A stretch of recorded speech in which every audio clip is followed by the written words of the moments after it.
struktur transaksi.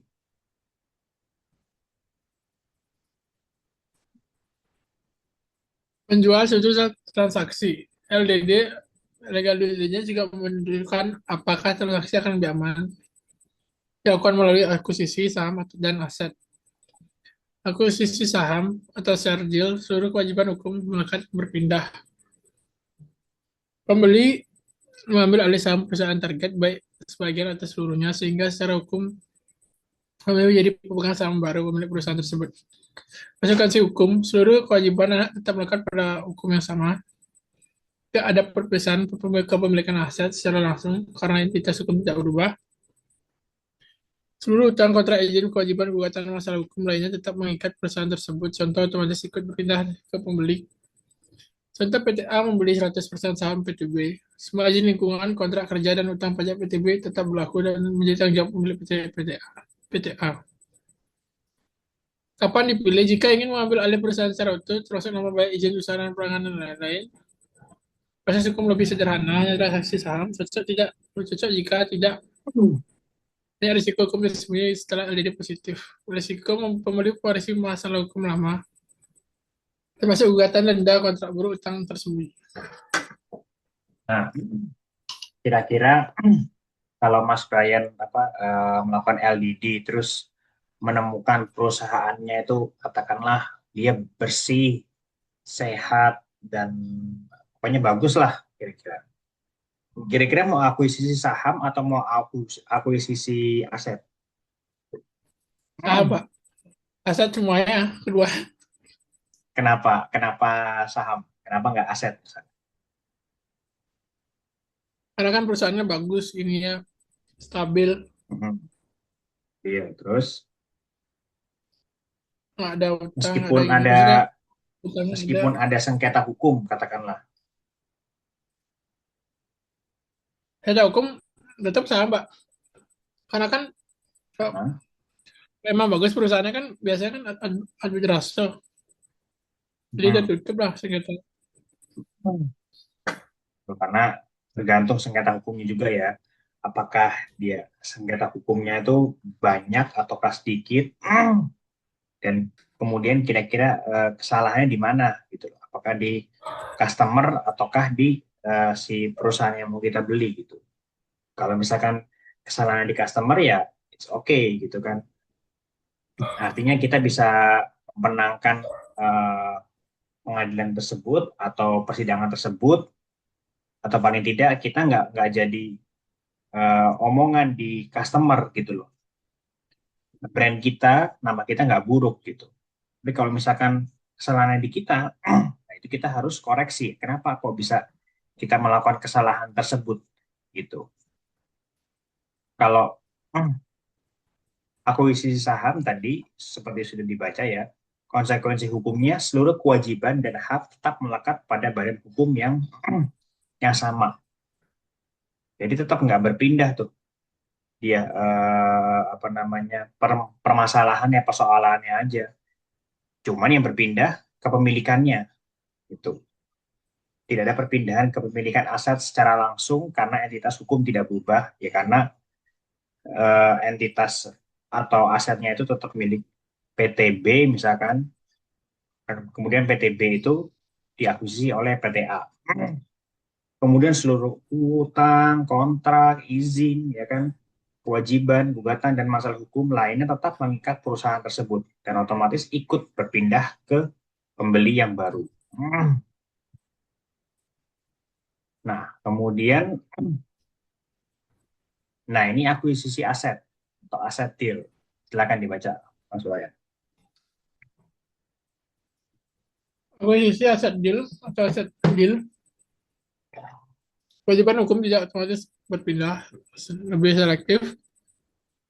Membeli aset-aset tertentu milik perusahaan target, misalnya pabrik, kendaraan merek dagang, lisensi, karyawan untuk kontrak tertentu tanpa mengambil alih perusahaan secara keseluruhan.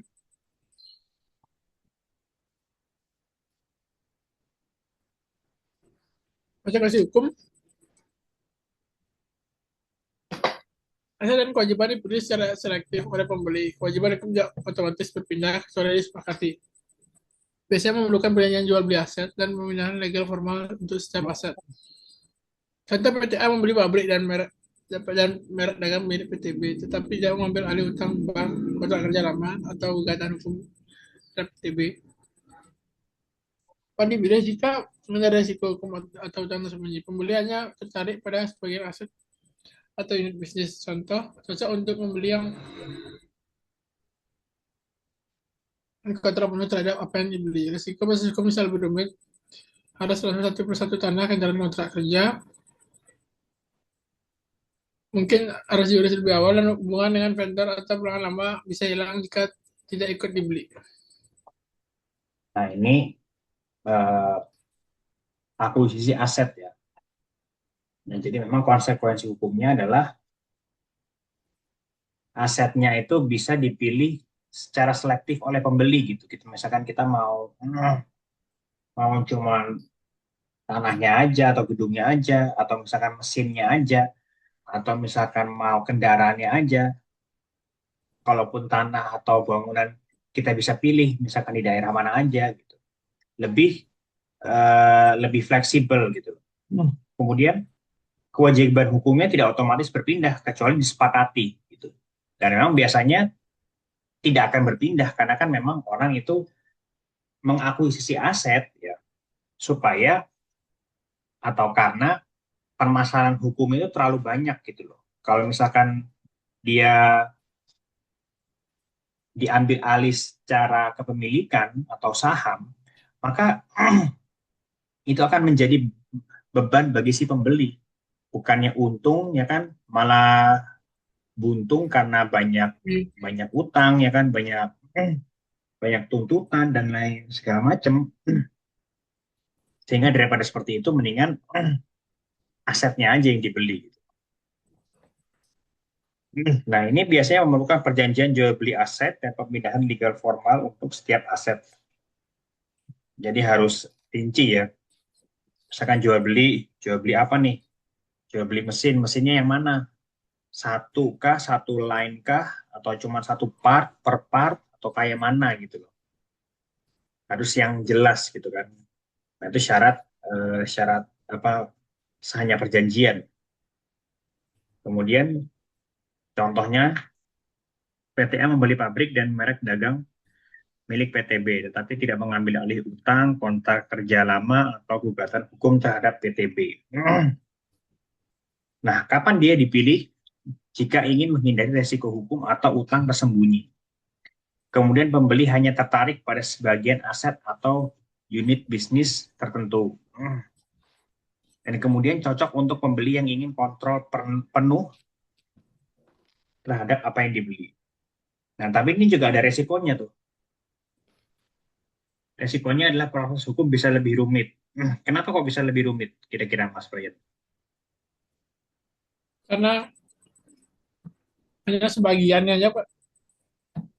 Belum lagi risiko gininya, risiko kedepannya, itu pembagian komisinya gitu. Maksudnya komisinya beda-beda gitu kalau apa pembelian unit. Ya, saja kan pembagiannya gitu. Capek, mau duduk, Bapak. Mau duduk, duduk kita. Kemudian izin baru mungkin nggak kalau izin baru dia perlu diurus. Apa? Izin baru perlu diurus nggak? Perlu izin legalitasnya itu. Ya contohnya misalkan apa tanah ya kan tanahnya misalkan dulunya Ya, punyanya PT yang lama, tapi karena dia berubah menjadi PT yang baru ya diurus gitu loh. Kalau enggak ya apa namanya masih tetap dimiliki oleh PT yang lama kan itu justru merugikan gitu. Itu kan apa memang kosnya juga nggak sedikit ya kan dan waktunya juga nggak sebentar gitu. Kemudian resiko hubungan dengan vendor atau pelanggan lama bisa hilang jika tidak ikut dibeli. Hmm. Tapi ini memang bukan tujuan utamanya dia ya. Dia nggak peduli tuh apa namanya vendornya atau pelanggannya si PT yang dibeli itu gitu loh. Karena memang yang diinginkan dia hanyalah asetnya aja. Mungkin asetnya murah, ya kan dijual murah, atau asetnya strategis untuk dia bikin kantor baru, atau untuk lain sebagainya.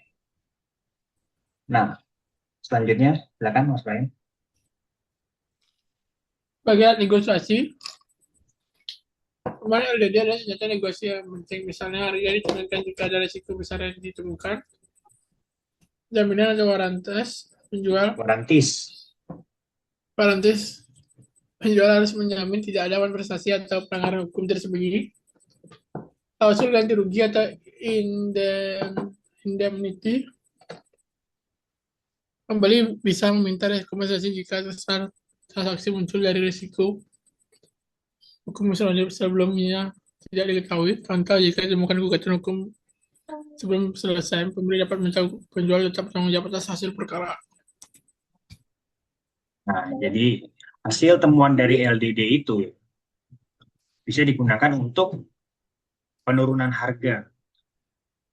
Jadi harganya itu minta diskon ya kan, atau bahasa sekarang cashback atau apalah seperti itu, supaya ya kita si pembeli itu membeli dengan harga yang jauh lebih murah.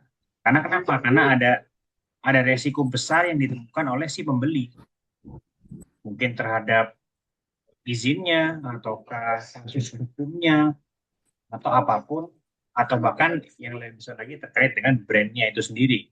Misalkan brandnya udah nggak dipercaya lagi oleh masyarakat ya kan, karena mungkin banyak yang menggugat atau banyak yang nggak percaya atau apapun lah seperti itu.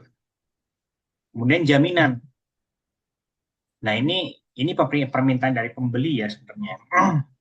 Jadi pembeli minta bahwa penjual harus menjamin tidak ada prestasi atau pelanggaran hukum tersembunyi, gitu loh. Ya meskipun jaminan ini nggak mungkin 100% betul ya, artinya. Bisa aja kan orang ditutup-tutupi, ya bahkan banyak saksi ahli atau apa di persidangan juga sudah disumpah di bawah kitab suci misalkan, tapi dia tetap aja melakukan kebohongan atau saksi palsu gitu kan. Jadi memang tidak menjamin 100%, tapi setidaknya memberikan penguat ya bahwa tidak akan ada prestasi atau pelanggaran hukum tersembunyi gitu loh. Kalau misalkan masih ada, bisa ke klausul setelahnya nih, klausul ganti rugi atau indemnity. Jadi pembeli bisa meminta kompensasi kepada si penjual jika setelah transaksi muncul resiko hukum yang sebelumnya tidak diketahui bersama, gitu loh. Contohnya jika diketemukan gugatan hukum belum selesai, pembeli dapat meminta penjual tetap bertanggung jawab atas hasil perkara, meskipun dia udah akuisisi aset ya, asetnya udah berpindah ya kan, secara 100%. Tapi karena nggak ada atau ada kasus hukum nih yang nggak diketahui bersama, dia bisa aja penjual yang sebelumnya itu tetap bertanggung jawab atas perkara tersebut gitu loh. Karena dia menutup-nutupi selama ini tentang kasus hukum tersebut. Nah, kemudian kegunaan LDD, silakan. Kegunaan LDD. LDD untuk IPO, Initial Public Offering, tujuan memastikan bahwa semua informasi hukum dimuat dalam prospektur akurat dan lengkap, menghindari tanggung jawab hukum akibat misstatement atau omission kelalaian penting dalam dokumen penawaran. Fokus LDD adalah legalitas pendirian dan struktur perusahaan, kepemilikan saham dan struktur perusahaan, perizinan usaha dan legalitas operasional, litigasi yang berjalan, hak akan intelektual atau haki, kekuatan pajak dan hukum lingkungan, kontra penting dan kewajiban konsekuensi. Legal opinion dan legal checklist untuk underwriter, penyelesaian prospektur. Bagi legal defense underwriter, lihat season 11 Security Act. Section 11 Securities Act ya. Nah, jadi kegunaan LDD yang pertama untuk IPO ya, Initial Public Offering. Apa itu Initial Public Offering, Mas Brian? Kemarin udah Penjualan ya? IPO ya? IPO apa IPO? Oh, terbuka Apa itu? untuk penjualan, Pak. Terbuka untuk penjualan. IPO. Apa coba IPO gitu? Ada catatannya nggak? Belum nonton, Pak. IPO itu untuk Penawaran. penawaran efek ya di bursa efek. Bursa efek atau ingin menjadi perusahaan TBK ya kan? Ingin mendapatkan investor dari masyarakat. Itu IPO. Yang pokoknya sahamnya ditaruh di bursa efek. Itu namanya IPO. Nah, tujuannya adalah memastikan bahwa semua informasi yang dimuat dalam prospektus akurat dan lengkap ya. Jadi dalam portofolionya itu nggak boleh ada eh, ketidakakuratan, kebohongan, penipuan, atau ketidaklengkapan itu nggak boleh. Kemudian menghindari tanggung jawab hukum akibat misstatement atau omission lah yang penting dalam dokumen penawaran. Nah, setiap ini beda-beda ya Mas Brian ya. Kalau merger sama akuisisi bedanya apa? Fokusnya beda, pun sama dengan IPO gitu loh. Kalau kalau IPO itu fokusnya adalah legalitas pendirinya, legalitas pendirian dan struktur perusahaan ya kan, mulai dari manajemen yang paling atas sampai dengan staff. Kemudian kepemilikan saham dan struktur grup perusahaan kalau misalkan ada grupnya. Kemudian perizinan usaha dan legalitas operasional. Kemudian apa aja tuh litigasi atau kasus-kasus hukum yang sedang berjalan di persidangan gitu loh. Ada nggak? Kalaupun ada, dia harus dicatat secara lengkap dan terperinci gitu loh. Kemudian hakinya apa aja dia? Merek kah? Ataukah dia punya hak cipta yang dilindungi, yang didaftarkan oleh dia? Itu harus didaftarkan atau menjadi fokus utama dalam LDD gitu. Kemudian kepatuhan pajak dan hukum lingkungan ya, karena kita udah nggak bisa main-main lagi terkait dengan pajak ataupun hukum lingkungan, semuanya harus sudah ready gitu, semuanya harus sudah comply. Kalau misalkan ada yang belum di hukum lingkungan, misalkan yang paling sulit, misalkan ada yang kurang UKL UPL atau KRKL UPL, amdalnya ya, atau dokumen rintek segala macam apapun itu harus segera dipenuhi dulu. Setelah dia dipenuhi, baru IPO itu bisa dijalankan. Kemudian kontrak penting dan kewajiban kontingensi. Hasilnya adalah legal opinion dan legal checklist untuk underwriter. Jadi kita memberikan legal opinion dan juga legal checklist ya kepada si perusahaan tersebut. Kemudian bahan penyusunan prospektus dan kemudian dasar bagi legal defense underwriter. Seperti itu.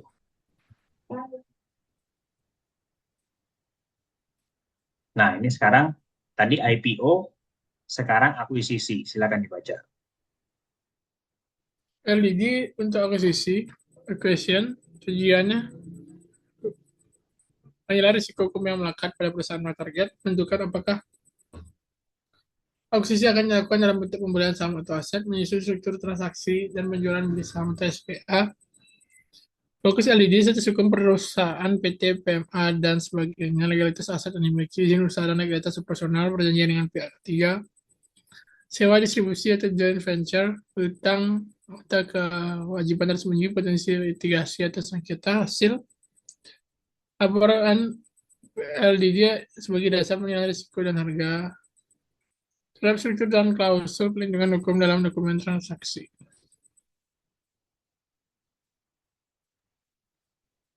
Nah, kalau LED untuk akuisisi ya, tujuannya menilai resiko hukum yang melekat pada perusahaan target.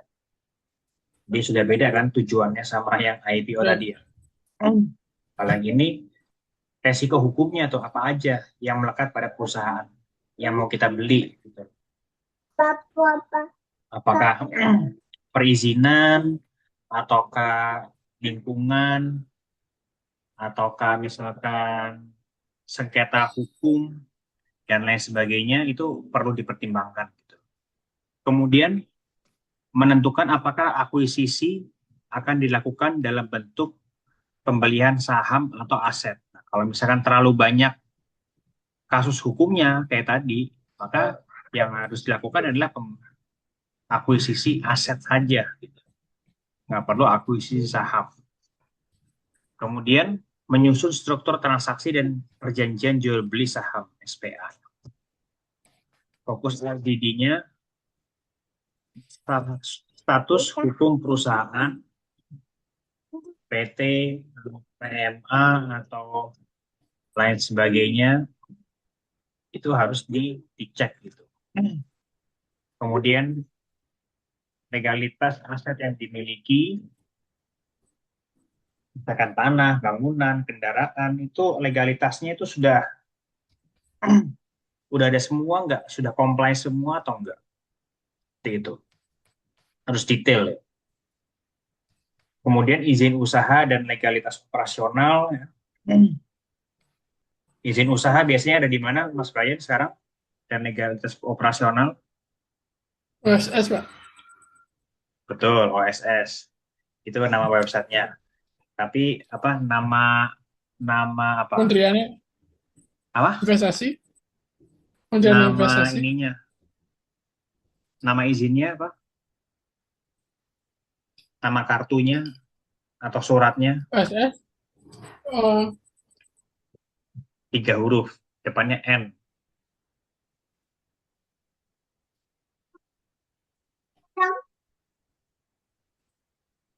NIB. oh NIB, sorry. Apa? Itu produk OSS ya. Coba apa itu NIB? Ya, dokumen izin berusaha. Nomor betul. Nomor induk berusaha ya. Itu ada nomornya, ada jenis-jenis KBLI-nya gitu loh. Dan di situ dari KBLI tersebut itu akan dijelaskan satu persatu tuh. Misalkan KBLI 20118, 10312 apa. Dia akan tertulis sendiri tuh kategorinya izin ataukah sertifikat standar. Nah, kalau izin itu berarti dia kategorinya beresiko tinggi, beresiko tinggi bagi lingkungan maksudnya. Kemudian kalau kalau misalkan nggak tinggi resikonya menengah atau bahkan menengah menengah ke bawah itu menggunakan sertifikat standar. Bentar ya Mas Bay. Ya, Pak.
Ya, kita lanjut. Nah, tadi kalau misalkan izin, berarti dia itu menengah ke atas ya, beresiko tinggi, Mas Brian. Tapi kalau misalkan dia tidak beresiko tinggi, dia cukup namanya itu sertifikat standar aja, bukan izin dia. Kemudian perjanjian dengan pihak ketiga, ada sewa, distribusi, ada joint venture, ya kan? Coba. Kemudian utang dan kewajiban tersembunyi. Ada nggak sih utang atau kewajiban tersembunyi bagi si perusahaan target gitu? Karena kebanyakan perusahaan itu pasti menyembunyikan ada utang atau kewajiban tersembunyi ya kan? Supaya apa? Supaya perusahaan terlihat bagus gitu. Maka dari itu kita harus jeli melihatnya. Kemudian potensi litigasi atau sengketa. Nah, kira-kira potensi litigasi atau sengketa ini dapat dilihat dari apa kira-kira, Mas Boyan? Potensi litigasi atau Dari dari apa? di pengadilan, dari dokumen-dokumen, dari utang. Kalau itu kan bukan potensi, itu udah jelas terpampang, sudah ada kan. Kalau misalkan potensi litigasi atau sengketa apa kira-kira? Oh, ini perusahaan ini berpotensi litigasi atau sengketa misalkan. Apa contohnya Dari kira-kira? akta. Apa? Akta apa dokumen tahunan kemarin? Kenapa aktanya? Akta pendirian, akta misalnya, Pak. Tanya aktanya kenapa kira-kira? Aktanya salah atau gimana? Atau Atau nggak lengkap? masalah, enggak, dari dokumen-dokumen perjanjiannya, Pak. Dokumen perjanjiannya kenapa kira-kira? Atau ada manifestasi, Ada apa? pelanggaran, ada manifestasinya, Pak, di dokumennya. Betul. Dari ini, Pasti kan ada klausul atau dokumen wan prestasi kan di setiap perjanjian. Nah, kita bisa melihat ada potensi litigasi atau sengketa itu dari mana kira-kira? dari kliennya, Pak. Kurang tahu. Dari kliennya. Betul, dari kliennya itu juga bisa. Misalkan kliennya udah dia ngambil-ngambil terus ngambil barang ya kan, ngambil barang dia udah 3 bulan 5 bulan dia nggak bayar-bayar dan ketika ditanya itu belum ada kejelasan. Nah, itu pasti akan ada potensi litigasi atau sengketa, gitu loh. Kemudian potensi itu akan muncul ketika misalkan ya operasional kita atau produk kita itu tidak tidak sesuai dengan SNI misalkan atau tidak sesuai dengan food safety atau misalkan kita sering sekali eh, melanggar term of payment kepada vendor misalkan. Nah, itu kan potensi-potensi litigasi atau sengketa yang akan dihadapi gitu. Jadi potensi itu belum terjadi sekarang, cuman kita sudah bisa memproyeksikan karena kenapa? Karena ada beberapa data, ada beberapa dalil, ya kan, yang mengarah ke arah situ. Kemudian hasil laporan LDD sebagai dasar penilaian risiko dan harga ya, seperti yang tadi. Rekomendasi terhadap struktur dan klausul perlindungan hukum dalam dokumen transaksi.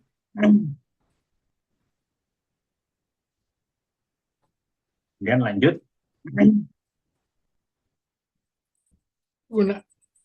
Kegunaan LDD, jadi untuk pembelian saham, share purchase, tujuan, nilai apakah saham yang dibeli benar-benar memiliki secara sah oleh penjual, menilai apakah saja yang akan diwarisi pembeli melalui pembelian saham termasuk utang, kewajiban hukum, dan sekitar yang lain.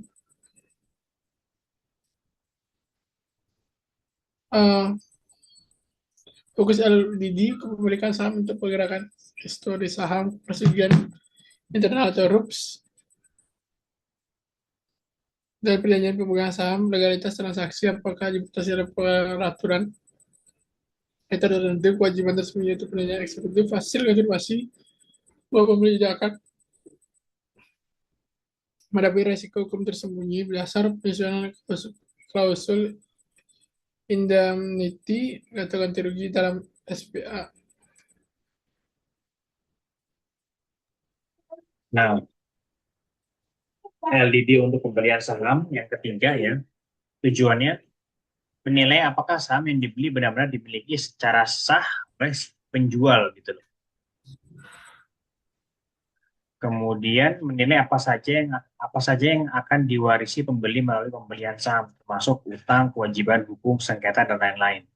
Nah, kalau misalkan menilai apakah saham yang dibeli benar-benar dimiliki secara sah oleh penjual, apa aja kira-kira dokumen yang diperlukan untuk dicek, Mas Brian, kira-kira?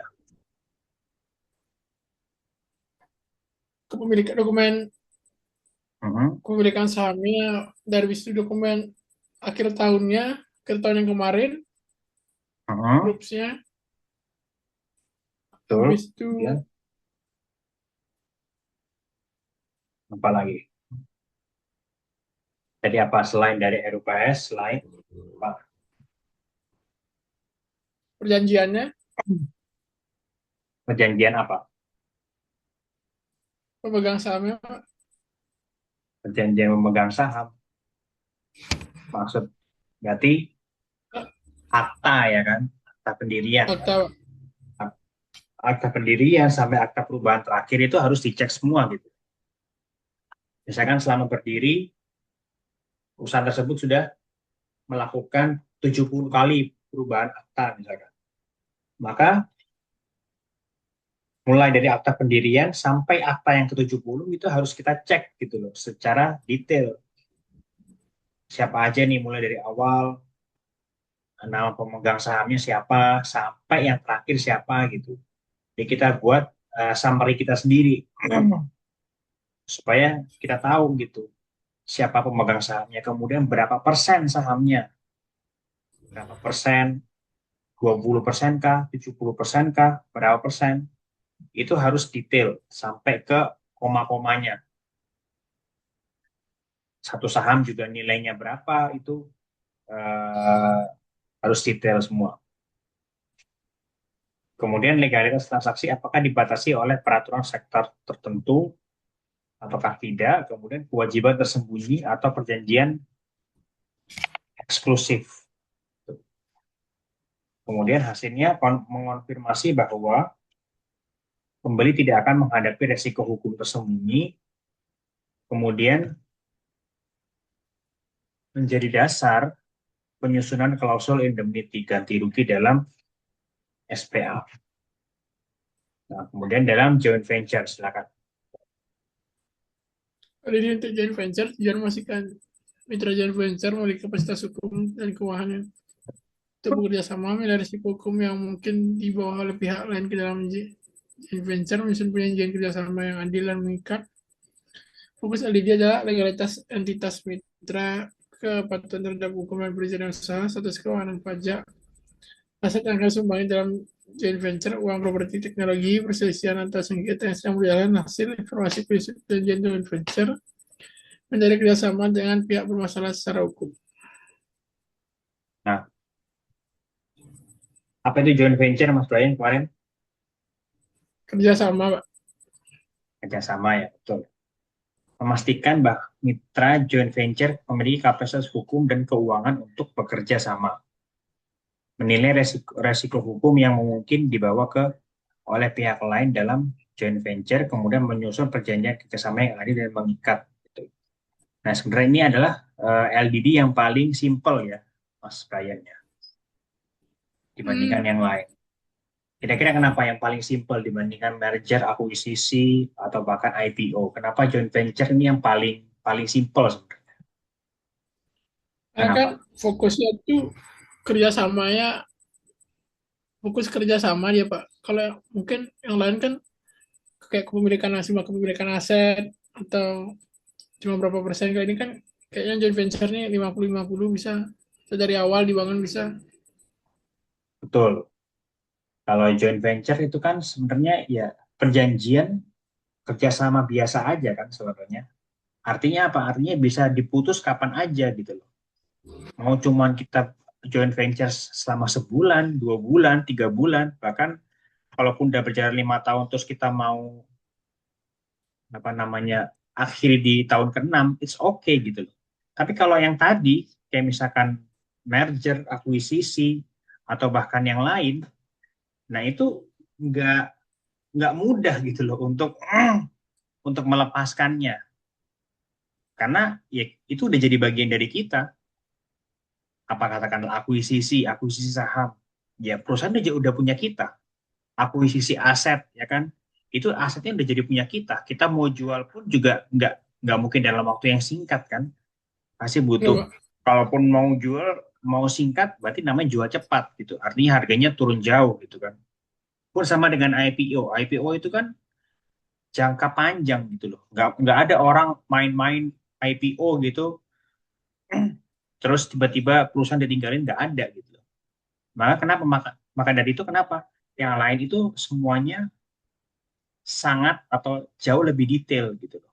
Sedangkan yang joint venture itu pasti lebih lebih simple gitu loh. Kayak misalkan legalitasnya ya kan, legalitas perusahaan yang lain.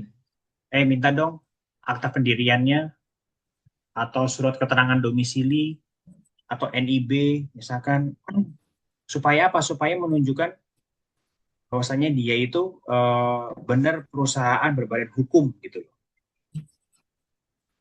Kemudian kalaupun nanti ada perselisihan bisa kita gugat secara benar gitu kan.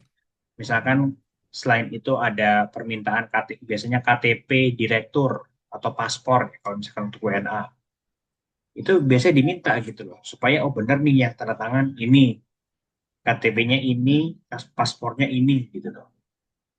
Supaya apa? Supaya ketika kita menulis di perjanjian kan harus ditulis tuh yang mewakili siapa ya kan, yang tanda tangan juga siapa. Nah, daripada salah, baik menggunakan KTP asli ataupun paspor asli si direktur atau si orang yang bertanggung jawab gitu loh. Kemudian hasilnya adalah informasi untuk menyusun perjanjian joint venture, kemudian menghindari kerjasama dengan pihak bermasalah secara hukum. Jadi kalau ada pihak yang bermasalah, ya kita bisa stop dari awal supaya kita tidak terjerumus terlalu dalam. Kita lanjut di room selanjutnya ya. Udah, Pak.